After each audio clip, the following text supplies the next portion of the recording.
संयम रतन संभाल, विषय चोर बहु फिरते। संयम धर्म की बात आती है। संयमना संयम, कि मन को संयमित करने का नाम संयम धर्म है। संयम दो प्रकार की होती हैं। काय चहो प्रतिपाल, 6 प्रकार के जो कायिक जीव हैं। 5 तो पृथ्वी जल अग्नि वायु वनस्पति, और एक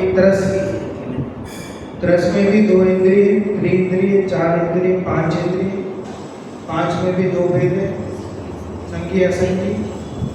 इस प्रकार के जो 6 काय के जीव हैं, कायिक चहो प्रतिपाल, उन जीवों की हिंसा से हम बचें, उन जीवों की हिंसा नहीं करें।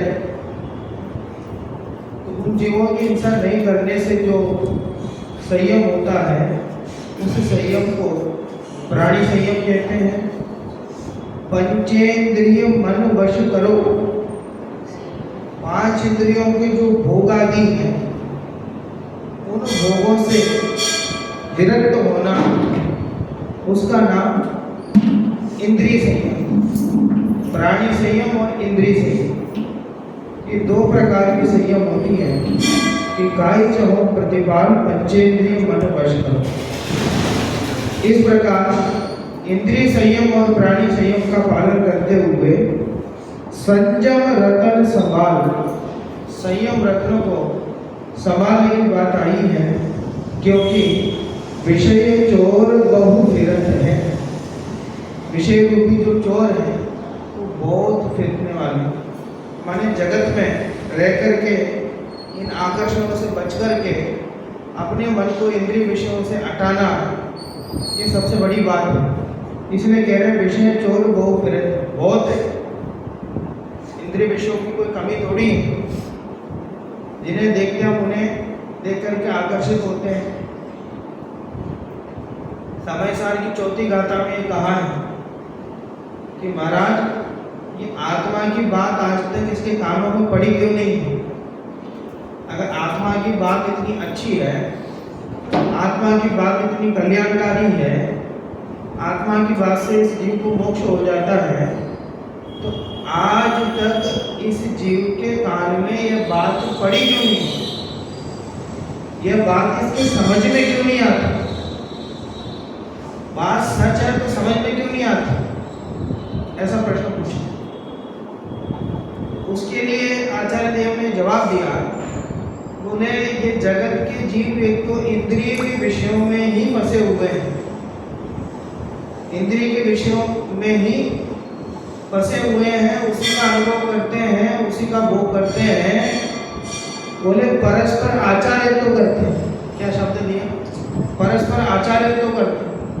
तो एक दूसरे को समझाते हैं तो भी इंद्रिय विषयों की बात, आत्मा की बात करते नहीं है।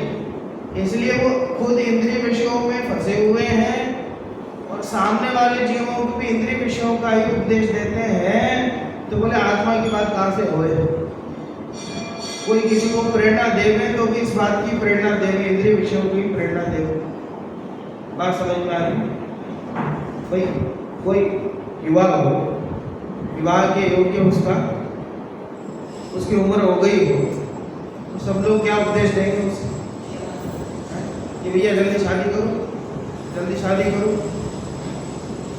उसके अगर वो क्या करना चाहता है, नहीं करना चाहता है, उस पर अपन बात नहीं करेंगे। तो किसी को कोई प्रेरणा देते तो वो इंद्रिय विषयों की प्रेरणा देते। ठीक है, कोई टूटा फूटा मकान में रह रहा हो और उसको मन लग रहा हो, ठीक है, तो लेकिन उसको उपदेश क्या देंगे लोग कि अच्छा मकान बनाओ, बढ़िया मकान बनाओ, अच्छे से रहो। ठीक, और कोई अच्छे कपड़े नहीं पहना हो तो क्या उपदेश देंगे? तो ये बढ़िया कपड़ा पहनो। ठीक, और कोई ढंग से नहीं खा रहा हो, भोजन अच्छे से नहीं कर रहा हो, क्या कहेंगे? बढ़िया खाओ, अच्छे से खाओ। माने अगर प्रेरणा भी हम देते हैं, इसी बात की प्रेरणा दे, इंद्रिय विषयों की प्रेरणा दे, संसार में उलझने की प्रेरणा दे, तो वो आत्मा की बात कौन सुने? तो यही कारण है कि कह रहे हैं कि विषय चोर बहु फिरत, कि कहीं भी आप जाओ कहीं बच नहीं सकते। खुद तो अनादिकाल से ये आदत है ही है, इंद्रिय विषयों में फंसे हुए हैं, लेकिन लोग जो हमें मिलते हैं वो भी इसी बात के पोषण करने वाले मिलते हैं। जो हम चाहते हैं वो मिल जाए तो हमें वैसी खुशी मिलती है, लेकिन हमें प्रेरणा देने वाले भी वैसे मिल जाए, फिर क्या होता है? परिणाम निकलता है लेकिन पावक में ऐसा ही होता है। तो वो इंद्रिय विषयों में बारंबार धोखा खाता है, वो वास्तव में सुख है ही नहीं। इंद्रिय सुख नहीं, विषम बाधा सहित है। प्रवचन सार में गाथा आपने पढ़ी हो, क्या कहा? इंद्रिय सुख नहीं, विषम बाधा सहित है। इंद्रिय सुख तो वास्तव में सुख नहीं है, इंद्रिय सुख भ्रम है। क्या कहा? भ्रम है। इंद्रिय सुख तो वास्तव में भ्रम है, उसमें सुख नजर आता है, सुख होता नहीं। फिर भी है जब इंद्रियों के सुखों के पीछे पड़ा रहता है, उन्हीं का प्रयास करता रहता है, बारंबार प्रयास करता है, बारंबार धोखा खाता है, फिर भी उन्हीं के लिए पीछे पड़ा है। तो इसलिए इन्हें कहा कि भैया ये काई चाहो प्रतिपाल, पंचेंद्रिय मन वश करो, संयम रतन संभाल, विषय चोर बहु फिरत। आगे की तो क्या? उत्तम संयम कहु मन मेरे, भव भव के भाजे अग तेरे, सुरग नरक पशु गति में नाही, आलस हरण करण सुख धारी। क्या कह रहे हैं? अपने मन को समझा रहे हैं कवि दयानंद राय जी, अपने मन को समझा रहे हैं। क्या समझा रहे हैं? उत्तम संयम कहु मन मेरे, उत्तम संयम को ग्रहण करो। उत्तम संयम, संयम के तो दो भेद हो गए। उत्तम क्या है?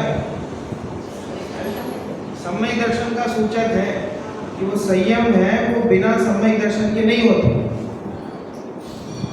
सम्यक दर्शन पूर्वक जो संयम होता है वो सच्चा संयम है।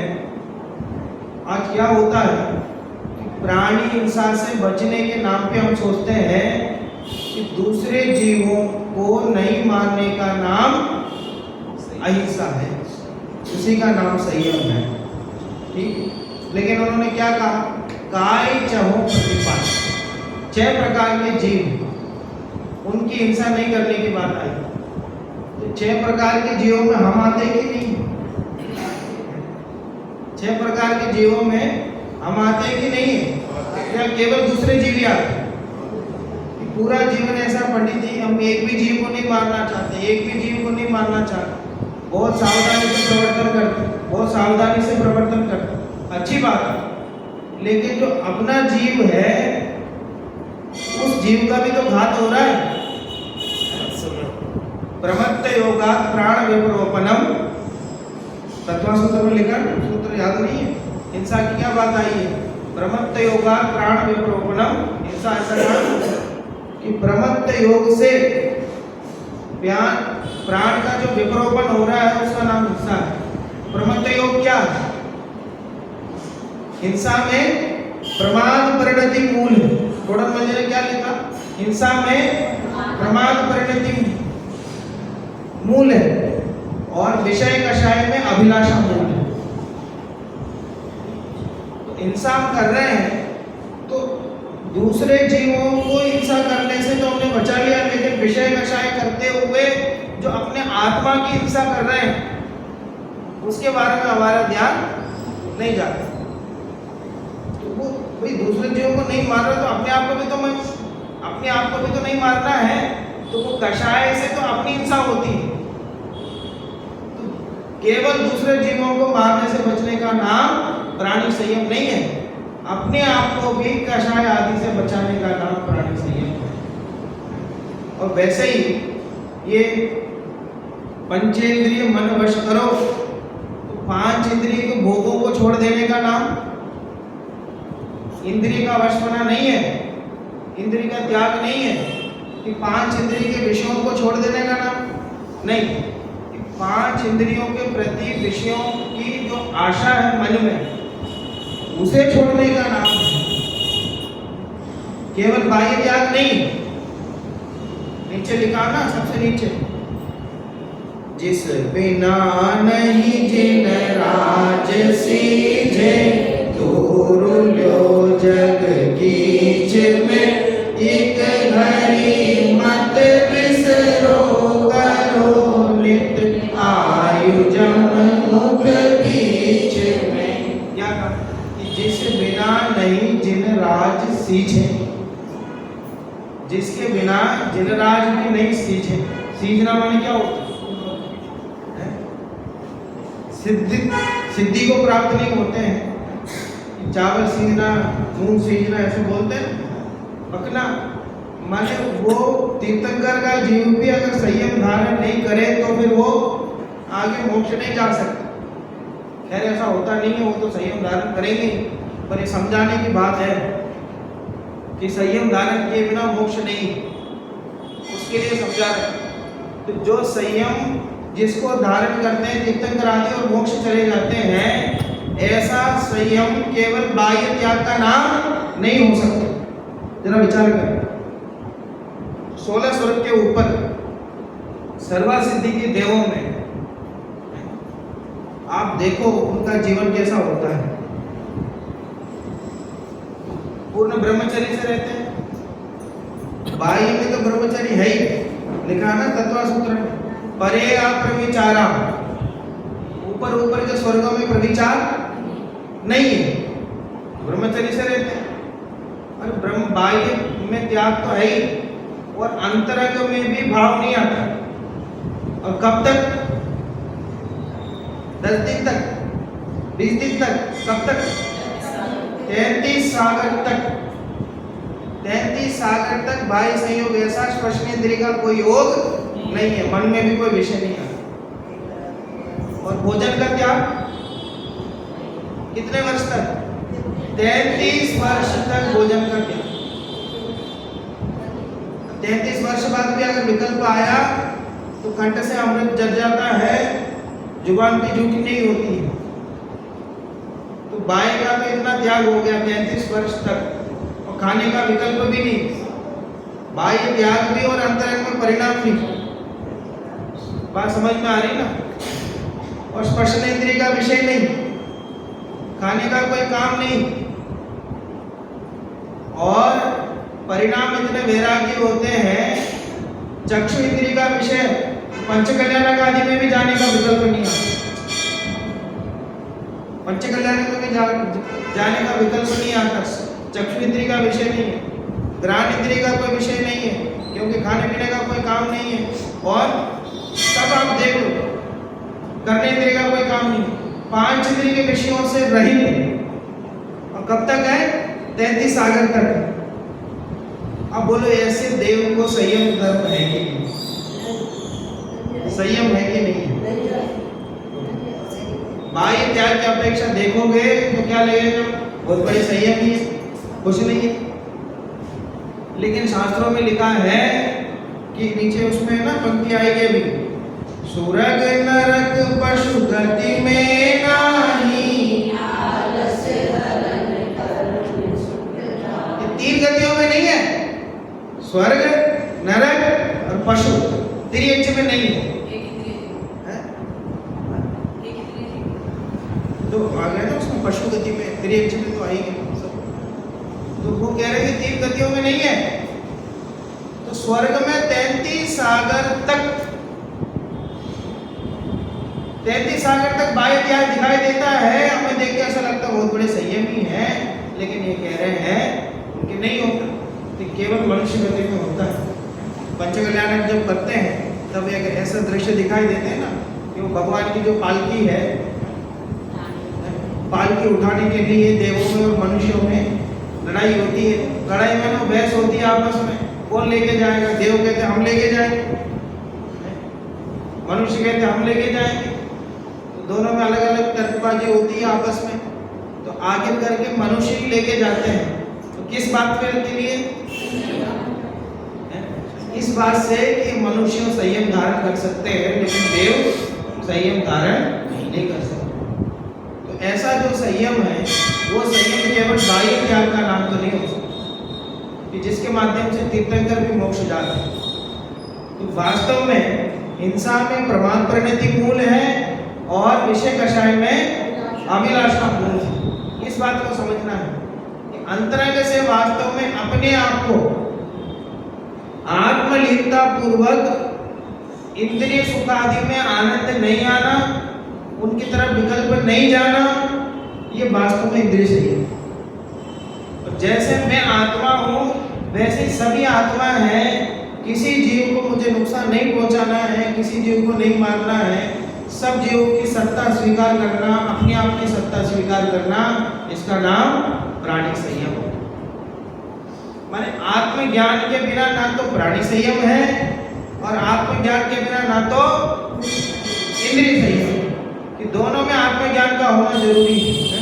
देखिए, उत्तम संयम गहु मन मेरे, भव भव के भाजे अग तेरे, सुरग नरक पशु गति में नाई, आलस हरण करण सुख ठाई। आलस को हरने वाला है और कहाँ पहुंचाने वाला है? सुख रूपी पृथ्वी में पहुंचाने वाला। संयमी व्यक्ति है वो आलस से रहित होता है, प्रमाद से रहित होता है। कल भी अपनी बात आई थी, मन में अगर सावधानी है, कोई जीव मर नहीं जाए ऐसी सावधानी पूर्वक प्रवर्तन करे तो भी वो हिंसा का पाप उसे नहीं लगता। और मन में सावधानी को परिणाम नहीं हो और बाई में कदाचित हिंसा नहीं हो तो भी उसको पाप का बंद होता है। इसलिए सुख को प्रदान करने वाला है।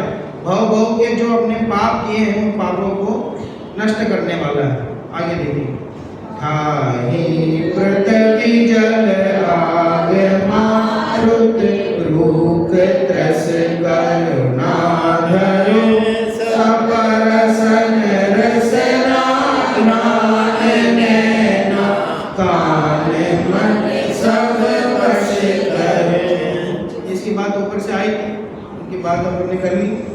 आगे बोलिए, जिस बिना नहीं जिन राज सीजे, दूर लो जग ईच में, एक घड़ी मत बिसरो करो नित, आयु जम मुख बीच में। ये प्रेरणा दे रहे हैं कि निरंतर आयु हमारी जम मुख बीच में है, यम के मुख के बीच में है। कब किसकी क्या खबर आ जाए ये पता नहीं। मनुष्य भाव की कोई ऐसी विशेषता मनुष्य भाव की कि कब क्या हो जाए कुछ पता नहीं। कभी भी मरण हो सकता है, आयु का अंत हो सकता है। इसलिए कह रहे हैं कि एक घड़ी भी मत बिसरो और निरंतर इस संयम को धारण करने की कोशिश करो, क्योंकि एक मनुष्य गति में ही संयम को धारण किया जा सकता है, अन्य कहीं नहीं। एक जगह गया था तो वहाँ थोड़ी चर्चा हो रही थी, मित्र मिले थे, उन्होंने कहा कि बोले सम्यक दर्शन का तो क्या है? सम्यक दर्शन तो चारों गतियों में हो सकता है। बोले सम्यक दर्शन का क्या है? सम्यक दर्शन तो चारों गतियों में हो सकता है, लेकिन जो संयम है वो कौन सी गति में हो सकता है? मनुष्य। सम्यक दर्शन बड़ा है कि संयम बड़ा है? तो बोले सम्यक दर्शन बड़ा है कि संयम बड़ा है? मैंने कहा आप ही बता दो। तो संयम बड़ा है तो सबसे पहले सम्यक दर्शन तो बाद में भी कर लेंगे, क्योंकि वो किसी भी गति में हो सकता है। लेकिन अगर मनुष्य गति चली गई तो वापस मिलने वाली नहीं है, और कोई ना कोई गति में तो आगे रहेंगे। तो इसलिए सबसे पहले क्या करो? संयम धारण करो। पहले संयम धारण कर लो तो सम्यक दर्शन तो कभी भी कर लेंगे। सम्यक दर्शन तो कभी भी हो जाए। ऐसा गजब हो गया कि कोई ऐसी पढ़ाई हो, समझो ग्रेजुएशन के बाद कोई पढ़ाई हम करें और उसको पढ़ाने वाले बहुत कम हो, तो अपने बच्चे को पहली क्लास नहीं कराए, सीधे उसकी पढ़ाई करें। बोले क्यों? उसके पढ़ाने वाले बहुत कम हैं, बहुत मुश्किल से मिलते हैं, तो पहले सीधे पढ़ाई जो है वो बड़ी पढ़ाई करा दो। पहली दूसरी क्लास का तो क्या है, हर गली गली में स्कूल है।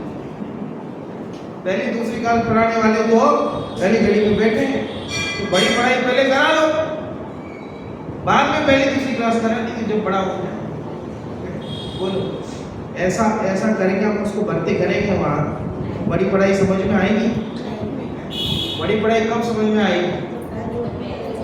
जब पहली दूसरी क्लास से जाकर के सब उसका भाषा का ज्ञान होगा, समझने की योग्यता होगी, तब वो बड़ी पढ़ाई समझ में आएगी। सीधा ही कोई इंजीनियरिंग कर ले बोलो तो कर सकता है?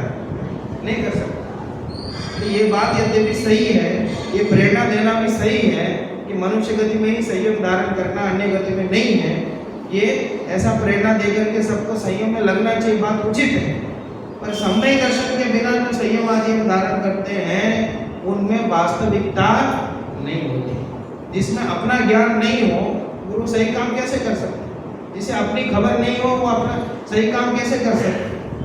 इसलिए संयम आदि का कार्य तो सम्यक दर्शन पूर्वक ही होते हैं। इसलिए सम्यक दर्शन पूर्वक इस संयम की महिमा को समझ करके हमें भी आगे बढ़ना चाहिए। ऐसी बात इसमें आई थी। अब आ जाइए अष्टपाद में।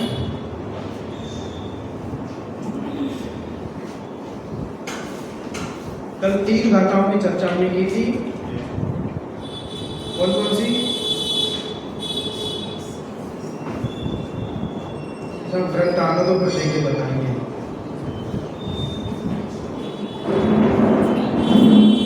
19, 20 और 21 3 गाथाओं करते हुए तुमने जो जन्म लिया है उसके केश, नख और नाभि और हड्डी, इन सबको इकट्ठा करें तो सुमेरु पर्वत से भी बड़ा ढेर खड़ा हो जाए।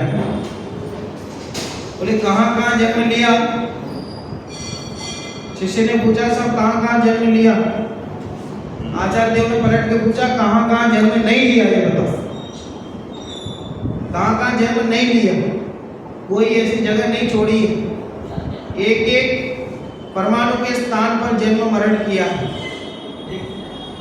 आलू में कितने जीव है? अनंत जीव है। कितनी बार पैदा हुए, उसको कितनी बार मरण किया? विचार करने की बात। मैंने कोई ऐसी जगह नहीं छोड़ी है जहाँ बच्चा आके कहते कई बार तो भाई घुमाने ले जाओ, और पढ़ने वाले बच्चे हैं लेके भी जाते हैं कहीं समय मिलता है तो फिर कहीं फिर ले जाओ, फिर बेटा अभी कहाँ रह गया हमें घूमने को, ये बताओ। 3 लोग में ऐसा कोई स्थान तो बताओ जहाँ नहीं घूमा हो। 4 गतियों में परिक्रमण करते करते करते करते कोई ऐसा स्थान छोड़ा ही नहीं है। अभी भी क्या रह गया घूमने? 3 लोग में कोई घूमने लायक चीज बची कहाँ? अभी एक बार नहीं अनंत बार घूम लिया। अब तो ये घूमने फिरने का विचार बंद करो। अपने आत्मा में कैसे जाओगे, अपने आत्मा को कैसे जाने, उस पर ध्यान। ठीक, तो कोई ऐसे कह रहे हैं कुंद आचार्य कि अपने आत्मा के भाव बिना कर्म के अधीन होकर के 3 लोक में दुख सहित सर्वत्र निवास, सर्वत्र निवास। अब ये 22 नंबर की गाथा में क्या कह रहे हैं देखो। आगे फिर कहते ये जीव तूने इस लोक में सर्व पुद्गल भक्षण किए तो भी तृप्त नहीं हुई। गसियायिं पुग्गलायिं भुवनोदर वक्तियायिं सौवायिं पत्तोसितो न दित्तिं मरुत्तं तायिं मुञ्जन्तो। पुद्गल सभी भक्षण किए उपलब्ध है जो लोक में, बहुवार भक्षण किए पर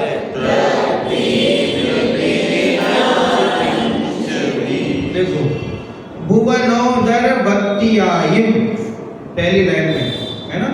भुवनोदर, भुवन माने लोक, उदर माने पेट। तो इस पृथ्वी लोक में वर्ती आयु, प्रवर्तन करते हुए कभी मनुष्य गति में, कभी देव गति में, कभी त्रियंच गति में और कभी नरक गति में, चारों गतियों में विभिन्न अवस्थाओं में वर्तन करते हुए, प्रवर्तन करते हुए पुद्गलायिम, पुद्गलों को गसियायिम ग्रहण किया है। ग्रहण किया माने खाया है, सभी पुद्गलों को खाया है, भक्षण किया है।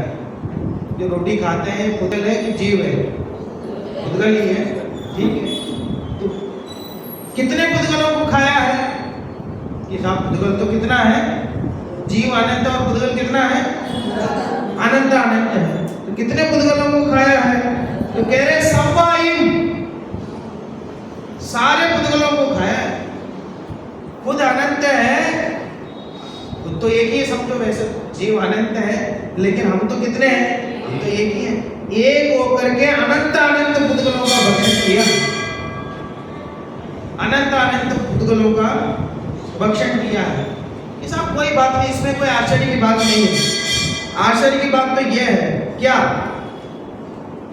पुनरुत्तम ताई पूज्यंतो, एक बार तो सभी पुद्गलों को खा चुके हैं और दोबारा उन्हीं पुद्गलों को खाए जा रहे हैं, निरंतर उन्हीं को खाते जा रहे हैं।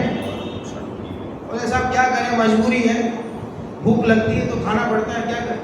ठीक है साहब, इसमें भी आश्चर्य की बात नहीं है। और आश्चर्य की बात आ रही है, तो भी ना तित्तिम पत्तोसी, तो भी तृप्ति को प्राप्त नहीं। कह रहे हैं सारे पुद्गलों को तो खा चुका है और वापस उन्हीं को खाता जा रहा है, तो फिर भी क्या कह रहे हैं, फिर भी तृप्ति को प्राप्त नहीं। अब मैं कहता हूं चलो एक बार ये भूल जाओ कि इससे पहले भाव में जो जो हमने खाए वो सब भूल जाओ। इस भाव में भी हमने कितना कुछ खाया है। इस भाव में भी हमारी जितनी भी उम्र हो, अभी तक हमने कितना कुछ खाया है। उनको भी इकट्ठा करो तो छोटा मोटा ढेर तो लग जाए। सुमेर पर्वत जितना नहीं तो इस भाव का ढेर भी छोटा मोटा नहीं लगेगा, इतना तो खाया है। फिर भी तृप्ति हुई क्या? नहीं हुई। मरते समय में भी क्या लेगा, एक बार ढंग का हलवा बनवा दो, खा के मर जाए। बात समझ में आ रही ना? अरे भाई जीवन भर तो हलवा खाया है, मरते समय में भी हलवा चाहिए तो अपना जीवन का हलवा बना के जाएगा। इतनी बार खाया पिया तो भी तृप्ति नहीं हुई।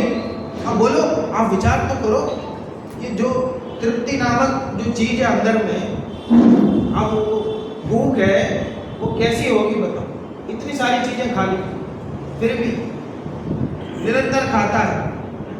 वो क्या कहता है, पेट के लिए कर रहे हैं, पेट के लिए करते हैं। पेट के लिए तो कोई काम नहीं करता, पेटी के लिए करता है सब, ठीक है। कहता क्या है, पेट के लिए, पेट के लिए कमाए तो इतने कमाने की जरूरत नहीं है। पेट के लिए कमाए तो दौलत राम जी जैसे कमाने की जरूरत है कि क्या, कि भैया आज का काम कितने में चल जाएगा, कि 2 रुपये में चल जाएगा। दुकान खोली, 2 रुपया आया और दुकान बंद, स्वाध्याय चालू।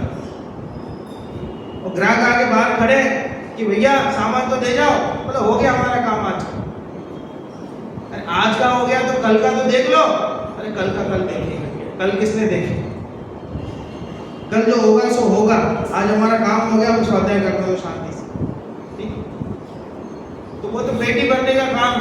लेकिन यहाँ पेट के लिए भी, और जो भोजन करते हैं वो कभी, अरे कोई बात नहीं, कभी भोजन करने के बाद ही तृप्ति हो जाए तो भी नहीं होता है ना। बात समझ में आ रही ना? अब भोजन करता है, पूरा पेट है और यहाँ तक पूरा भोजन कर लेता है, और पूरा भोजन करने के बाद कहता है वो पेट तो भर जाता, मन नहीं भरता। कहता बहुत अच्छा बना है लेकिन इससे ज़्यादा नहीं खा सकता, दुखी हो। अरे भाई जितना खा लिया उसमें एक बार इतना तृप्त हो जाओ, बहुत बढ़िया, सब विकल्प खत्म, ठीक है। कि नहीं, तो भोजन के बाद सौंफ भी चाहिए, फिर इलायची भी चाहिए, फिर वो भी सब चालू होता है कि जिससे हल्का फुल्का खाए, जीभ में रहे, स्वाद आए, लेकिन पेट नहीं भरे, ठीक है। अभी भोजन हुआ ही नहीं, भोजन करके हाथ धोया नहीं, फिर कहता शाम के लिए क्या बना। तो होता है कि नहीं है कि भाई अभी भोजन किया है, 2-4 घंटे शांति से उस विकल्प को तो छोड़ दो कि नहीं शाम के लिए क्या बना, कि दोपहर में क्या है, कि चाय के साथ क्या लेना है, क्या करना है। दोपहर हुआ तो शाम हुआ, फिर शाम के बाद फिर रात्रि में क्या है। अरे भैया निरंतर निरंतर निरंतर चलता ही रहता है, ये कभी बंद होता ही नहीं है। कह रहे इतना भक्षण कर लिया, इतना भक्षण कर लिया, इतना भक्षण कर लिया, करते जा रहे हैं तो भी तृप्ति कभी नहीं होती। इतने दिन से खाया जा रहा है, एक दिन नहीं मिला तो कितना परेशान हो जाता है। ये नहीं सोचता कि इतने दिन से खाए तो जा रहे हैं, एक दिन नहीं खाएंगे तो क्या फर्क पड़ेगा, ऐसा नहीं सोचता। बोले कि आज क्यों नहीं मिला। इतना भक्षण करने के बाद भी कभी उस पर से तृप्ति होती नहीं। वो जगत के अच्छा लोग भी ऐसे ही, जैसे मैंने कहा ना, वो आचार्य तो करते हैं आपस में, वो भी यही कहते हैं। और हमें देखे बोले तुमने कुछ खाई नहीं और खाओ, ठीक है। और देखो समाज में जाना और समाज के बीच में भोजन करना और रहना ये बहुत टेढ़ा काम। मैं तो बहुत सोच सोच के जितना कम हो सकता है उतना कहता हूँ, और कितने में बचने की कोशिश करो तो भी बचने नहीं देते, कहते नहीं खाओ। बात समझ में आ रही ना।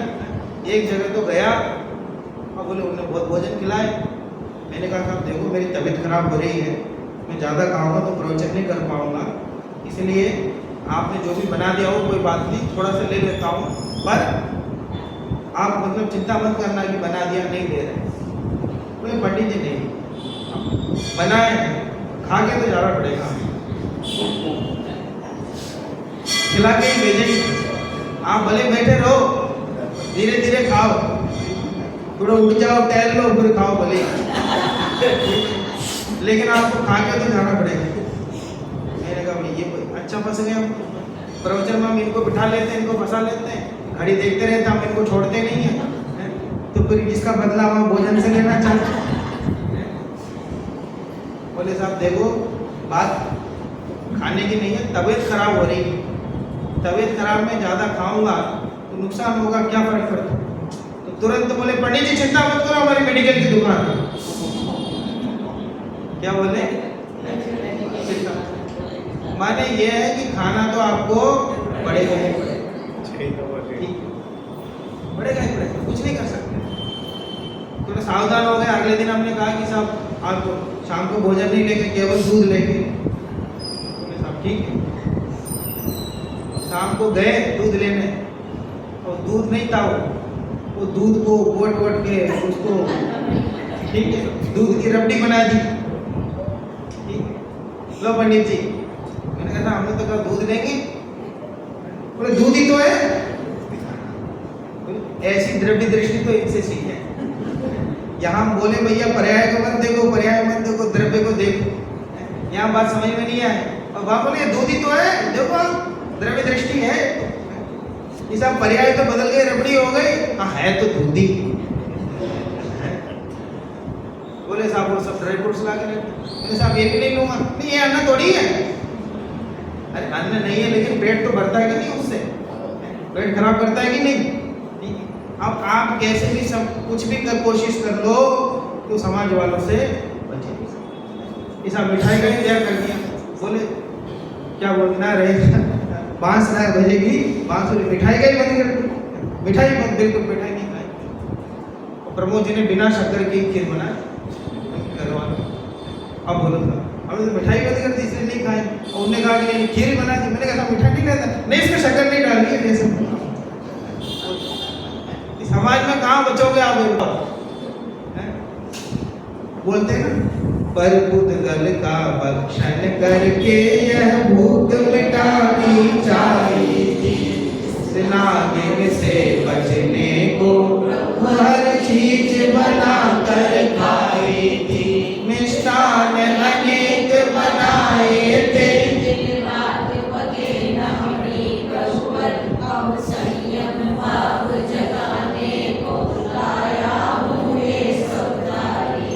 इतना खाया पिया है अनादिकाल से, आप देखो तो सही कितने परमाणुओं को कह रहे, एक परमाणु को नहीं छोड़ा, 3 लोग के जितने पुद्गल हैं उन सब पुद्गलों को खाया है और परिणाम यह है कि तृप्ति नहीं हुई अभी।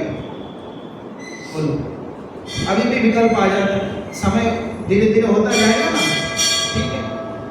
स्वाध्याय ऐसा, जब स्वाध्याय का समय होना हो तो ऐसा मन में ऐसा संकेत आता है कभी कि साहब समय हो गया चलो स्वाध्याय, घड़ी देके तो संकेत आता, बिना घड़ी देके संकेत आता है नहीं आता, आता तो अच्छी बात है, लेकिन भूख के लिए अपने आप संकेत आता ना पेट में से, बात समझ में आ रही ना।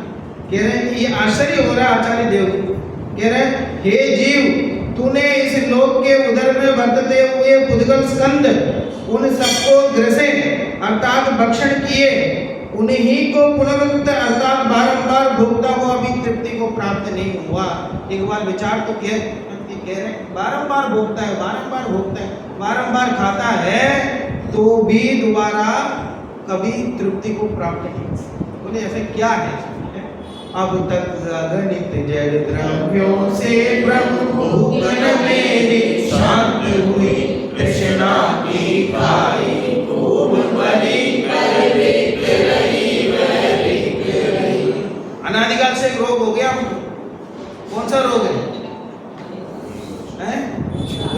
कौन सा रोग हुआ अनादिकाल से? हम विद्या तो है ही,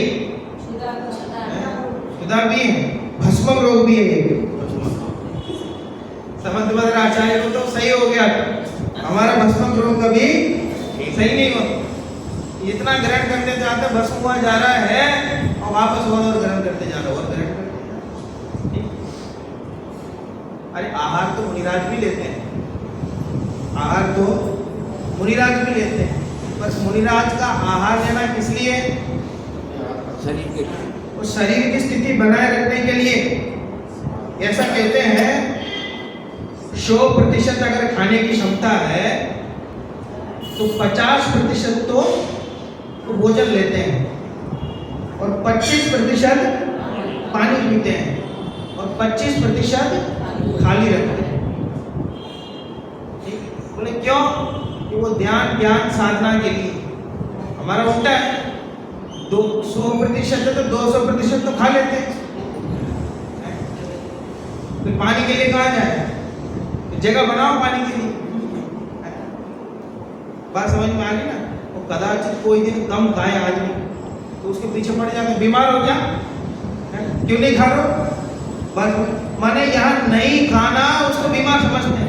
खाना बीमारी है, ये बात समझ में नहीं आती। खाना बीमारी है संसार में रह करके, वो बात समझ में। सोच कैसे बदले?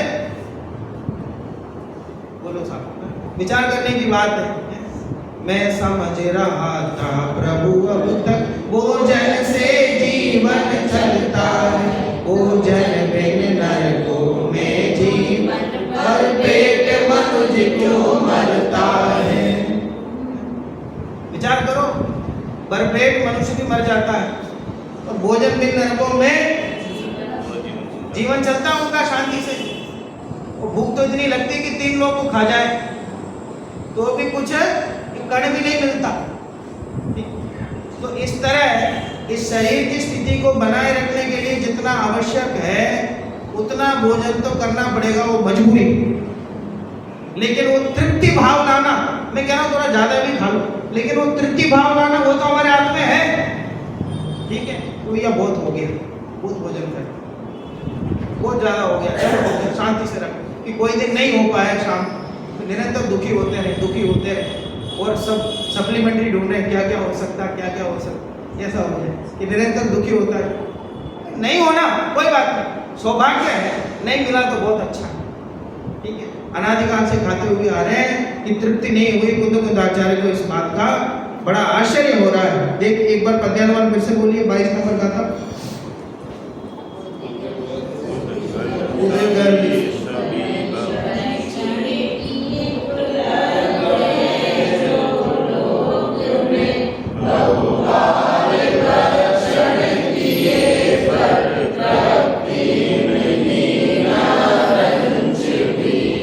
भोजन की बात तो हो गई, थाली परोसो साथ में क्या रखते हैं?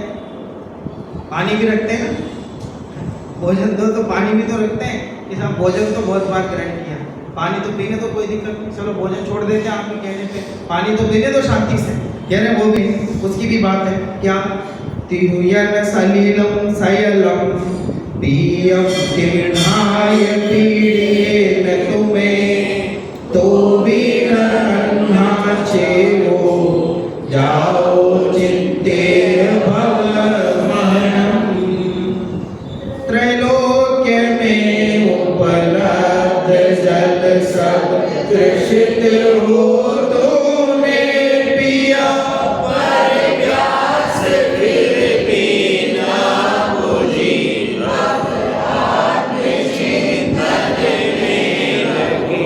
क्या कह रहे हैं? तिन्हाय तृष्णा से, तृष्णा माने प्यास, पीड़ियेन प्यास से पीड़ित होकर के तुम्हें एक जीव तुमने पियम पानी पिया है, कितना पिया है? सयलम सभी, कि कितना? कि तिहुयन सलिलम, 3 लोक में जितना पानी है उन सबको पिया।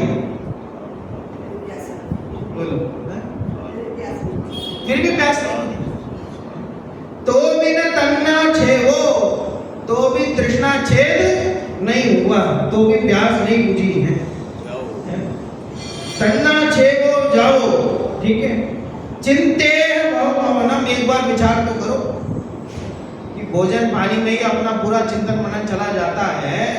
कह रहा अगर भोजन पानी से कुछ हो रहा होता तो अनादिकाल से भोजन कर रहे हो निरंतर तो भी तृप्ति नहीं हुई, अनादिकाल से पानी पी रहे हो तो भी तृप्ति नहीं हुई, और अभी भी भोजन पानी के चिंतन मनन में लगे रहोगे तो कभी तृप्ति मिलने वाली नहीं है। अगर वास्तव में तृप्ति चाहिए तो अपने आत्मा का चिंतन करो, अपने स्वरूप का चिंतन करो। सिद्ध भगवान भोजन करते हैं, सिद्ध भगवान पानी पीते हैं, बोलो सुखी है कि नहीं है? ऐसा सुख प्राप्त करना है तो फिर भोजन और पानी से तो सुख मिलने वाला नहीं है। जब उससे हमारा ध्यान हटेगा, हमारी दृष्टि हटेगी तो वह सच्चा सुख मिलेगा। देखिए अर्थ, हे जीव तूने इस लोक में तृष्णा से पीड़ित होकर 3 लोक का समस्त जल पिया तो भी तृषा का विच्छेद ना हुआ, अर्थात प्यास ना बुझी, इसलिए तू समस्त संसार का मंथन अर्थात मेरे संसार का नाश हो, इस प्रकार निश्चय रत्नत्रय का चिंतन कर। निश्चय रत्नत्रय का चिंतन, आत्मा का चिंतन, खाने पीने की चिंता मत। टोडरमल जी जैसे हो जाओ, टोडरमल जी करना नहीं हो, बहुत सारी टीका लिख रहे हैं, पढ़ रहे हैं, इतने गहराई से करना नहीं हो पढ़ रहे हैं, उनके माता जी ने नमक नहीं डाला खाने में, तो टोडरमल जी आए और रोटी खा के चले गए। बाद में उनकी माता ने खाना खाया, बोले नमक ही नहीं है, बोले कोई बात नहीं, कल भी ऐसे बनाते हैं, पकड़ता है कि नहीं देखते 6 महीने तक। हाँ बता एक एक करके कल भी ऐसे ही करते हैं, देखते हैं पकड़ में आती कि नहीं, कल भी किया, आए आगे चले गए, बोले कल भी करके देखते हैं। ऐसे कर कर करके कितने दिन निकल गए? 6 महीने निकल गए। 6 महीने बाद फिर भोजन किया, फिर उनको पता लगा आज नमक नहीं है, बोला आज पता लगा 6 महीने से नमक नहीं डाला, बोले इतना ध्यान ही नहीं है। तो भोजन पानी में तो इतना होना चाहिए, इतना इसमें ध्यान ही नहीं जाए, जो मिल जाए भूखा सूखा जैसा मिल जाए वैसा ग्रहण कर ले, ठीक। लेकिन होता उल्टा, थोड़ा सा नमक कम हो जाए तो थाली फेंक देते कह रहे थाली फेंक देते हैं, होता है। बोलो, और उधर हम तो राजस्थान से आते हैं, थोड़ा सा घी कम हो जाए, घी पे लड़ाइयाँ हो जाए तो उधर में क्या हो, एकदम घी में डूब करके सब स्वाद नहीं आ रहा, स्वाद चाहिए, स्वाद के बिना बात समझ। इतनी चीजें, इतनी टीका टिप्पणी करते हुए, समीक्षा करते हुए, ऐसे क्यों नहीं बनाया, ये नहीं डाला उसमें, वो नहीं डाला, ये नहीं किया, ये नमक कम है भैया तो ऊपर से डाल लो ना, क्या दिक्कत है? नहीं वो मजा नहीं है, ऊपर से डालने में वो मजा नहीं है, आप डालते हुए बनाओ तो अलग स्वाद है, ऊपर से डाल के खाओगे तो भी संतुष्टि। बात समझ में? बिना टीका टिप्पणी किए, बिना संतुष्टि के और पूरा भरपेट भोजन कर लेता है, फिर कहता है मजा नहीं आया। ये और समझते हैं। पूरा भरपेट खाया और फिर भी कहता है कि मजा नहीं है, फिर भरपेट खाया ही क्यों? या वो खाना ही पड़ता, क्या करें, लेकिन मजा नहीं। मजा तो कभी आता ही नहीं किसी भी भोजन में। और जिस भोजन में मजा आए तब संतुष्टि मिल जाए, ये भी नहीं है अगले दिन फिर चाहिए। बोलो, कदाचित भोजन में तृप्ति हो भी जाए तो भी काम बनने वाला नहीं है। क्यों? अगले दिन फिर चाहिए। कब तक चलेगा ऐसे? तो इसलिए कह रहे हैं कि क्या करना? निश्चय रत्नत्रय का चिंतन कर। देखो, संसार में किसी भी तरह तृप्ति नहीं है। बोलो साहब, संसार में किसी भी तरह तृप्ति नहीं है, ना भोजन से, ना पानी से, ना सुविधा से, किसी भी तरह। संसार का बढ़ना अरे नर देह की यह हार है, नहीं एक क्षण तुझको अरे इसका विवेक विचार है। क्या कह रहे हैं? संसार का बढ़ना नर देह की हार है। बोलो, बहुत खुशी होती है। आज मैं 31 साल का हो गया, जन्मदिन आता है, कितनी खुशी होती है। आज मैं 31 साल का हूँ। ऑफिस वाले कहते हैं मिठाई बंटवाओ, तो मिठाई किस बात की बंटवाएं? ये संसार बढ़ गया इसकी। बच्चे हो गए, बहुत खुशी हुई, मिठाई बंट, किस बात के लिए? संसार बढ़ा। बच्चे के बच्चे हो गए, मिठाई किस बात के लिए? संसार बढ़ गया हमारा, संसार का हमारी संतति हो गई, बड़ी खुशी होती है। हमारे पीछे संसार का हमारा कोई ना कोई है। क्या कर लेगा? क्या होगा उससे? संसार में हमारी संपत्ति बढ़ाने से क्या होगा? हमारी संपत्ति कौन सी आई? उससे कुछ मिलने वाला नहीं है, उल्टा। ये तो कह रहे ज्ञानियों का चिंतन तो ऐसा होता है कि संसार का बढ़ना अरे नर देह की हार है। ये मनुष्य भाव मिल गया, इस मनुष्य भाव को पा करके भी, महान मनुष्य भाव को पा करके भी हमने संसार को ही बढ़ाया, तो कहते हैं तो हार। डोल समझ सुन चेत सयान काल बता मत होवे, यह नर भव फिर मिलन कठिन है जो सम्यक नहीं। सम्यक दर्शन, ये मनुष्य भाव मिला, इसमें से हमने सम्यक दर्शन प्राप्त नहीं किया, तो फिर क्या किया इस मनुष्य भाव का? व्यर्थ में डाला, कुछ नहीं मिला। इसलिए कह रहे हैं संसार में किसी तरह की तृप्ति नहीं है। जैसे अपने संसार का अभाव हो वैसे चिंतन करो। चिंतन अपना ऐसा होना चाहिए जिससे संसार बढ़े, ऐसा चिंतन नहीं होना चाहिए। जिससे संसार का अभाव हो ऐसा चिंतन होना चाहिए। बोलने की बात नहीं कर रहे हैं, अरे जी भाई, बोलने की बात नहीं कर रहे। ये नहीं कह रहे जैसे संसार का अभाव वैसे बोलो, ये नहीं कह रहे जैसे संसार का अभाव वैसे काम करो। क्या कह रहे हैं? चिंतन करो। चिंतन क्रिया किसी और के लिए हो सकती है, बोलना किसी और के लिए हो सकता है, लेकिन चिंतन जो होता है वो किसके लिए होता है? मेरे लिए होता है, अपने लिए होता है। इसलिए कह रहे हैं चिंतन करो, चिंतन करो, चिंतन करो। टोडरमल जी ने सब जगह करा, विचार करो, विचार करो। क्या शब्द उनका टोडरमल जी का सब जगह? विचार करो। ये नहीं कहा प्रवचन करो, ये नहीं कहा स्वाध्याय करो, क्या विचार करो। क्यों? विचार करने का लाभ किसको मिलेगा? मुझे मिलेगा। विचार खुद करो, चिंतन करो। जब तक ये चिंतन का विषय नहीं बनेगा तब तक ये आनंद देने वाला नहीं। विचार करना चाहिए, चिंतन करना चाहिए। अर्थात निश्चय सम्यक दर्शन ज्ञान चारित्र को धारण करना, सेवन करना, यह उपदेश है। निश्चय चारित्र के बारे में चिंतन करें, मनन करें। ताते जिनवर कथित तत्व अभ्यास करीजे, संचय विभ्रम मोह त्याग आपो लख लीजे, यह मानुष पर्याय। सुकुल सुनियो जिनवानी, यह विद गए न मिले, सुमनि जो उदधि समान। तो वापस मिलने वाला नहीं है। तो चिंतन मनन बहुत गहरा होना चाहिए अपना। बाकी चीजें जैसे भी हो, लेकिन अपना अंतर का चिंतन कैसा होना चाहिए? ये मजबूत होना चाहिए और रत्नत्रय के अनुकूल होना चाहिए। ठीक है कि प्रवचन के बाद इस चिंता में नहीं बैठना, इस चिंतन में कि साहब क्या गाथा चली, क्या विषय चला, उसमें से मुझे अपना कल्याण कैसे करना। वो चिंतन करना में केवल विषय का चिंतन कर लेते, ठीक, याद कर लेते, समझ लेते, लेकिन उसका भाव क्या है वो नहीं समझते। भजन तो याद हो जाते हैं, सब याद हो जाते हैं। बात समझ में आ रही है ना? तो कई बार तो भक्ति करते करते नृत्य करते हैं, बात समझ में है ना? और उसमें मुंह से बोलते हैं हमने तो घूमी चारों गतियां, न मानी जिनवानी की बतियां।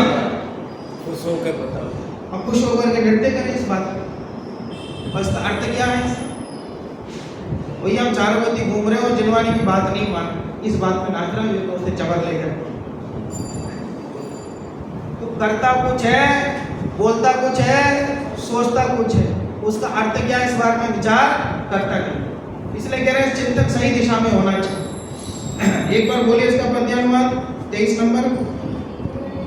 त्रैलोक्य में उपलब्ध जल सत्य त्रसित हो तूने पिया, पर प्यास फिर भी ना बुझी, अब चिंतन में। कह रहे बहुत खाया पिया है अनादिकाल से, और भी कुछ काम ऐसा किया है बहुत सारा। क्या काम किया? 24 नंबर की गाथा। गई उज्जियाई मुनिवर तले वराई, तुम्हें अणे आई ताणम नत्ति पाणम, अनंत भवसाय रे धीर, जिस देह में तो रम रहा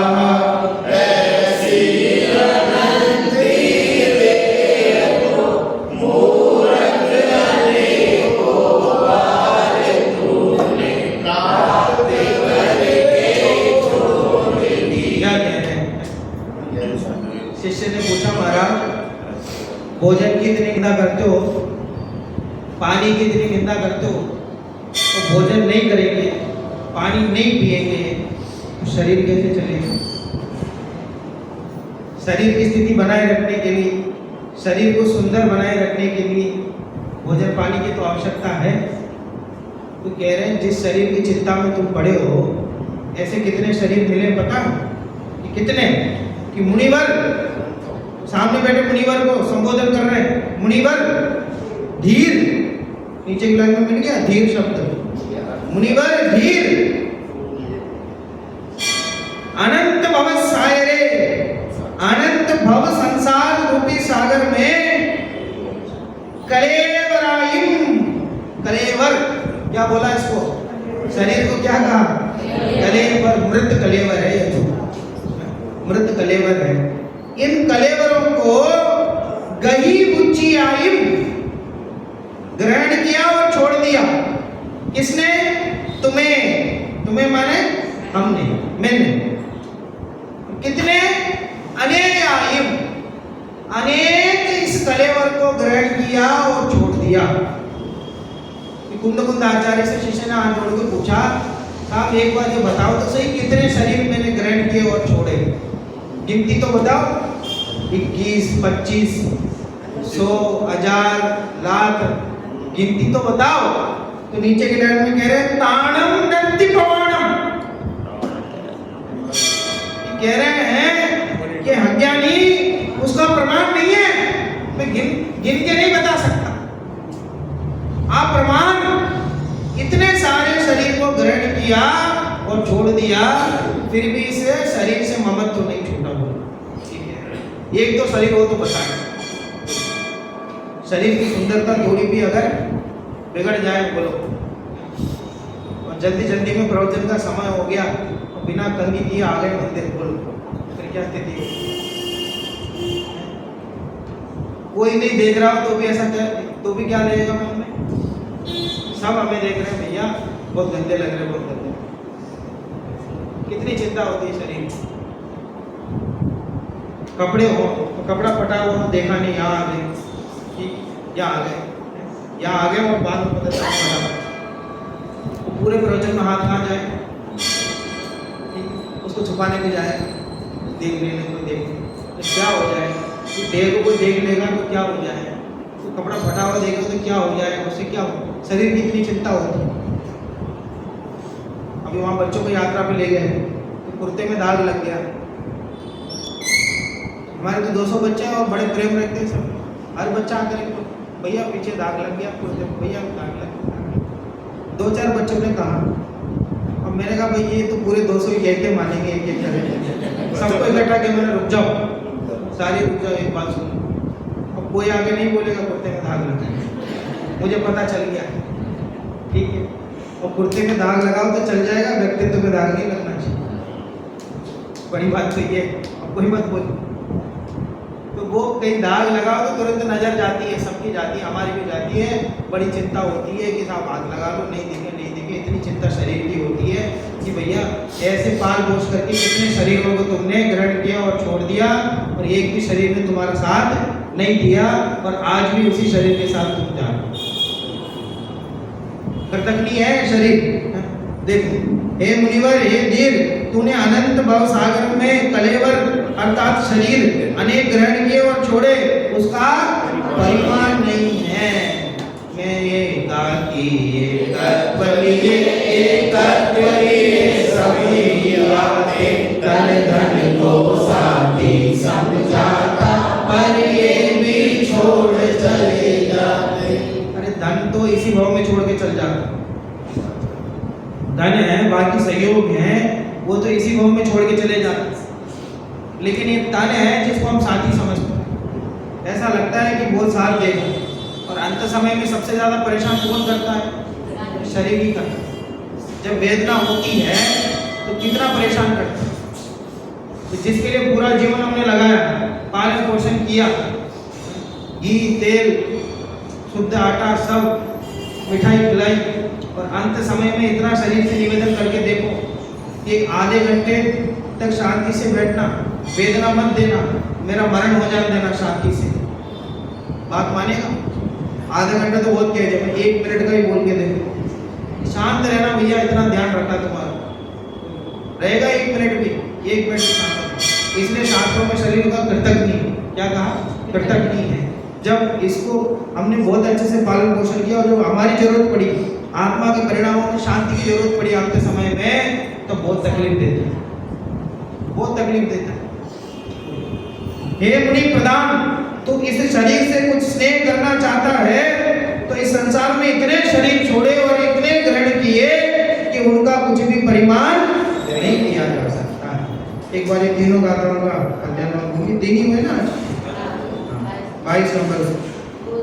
उदगल सभी भक्षण किए उपलब्ध है जो लोक में, बहुबार भक्षण किए पर तृप्ति मिली ना रंज में।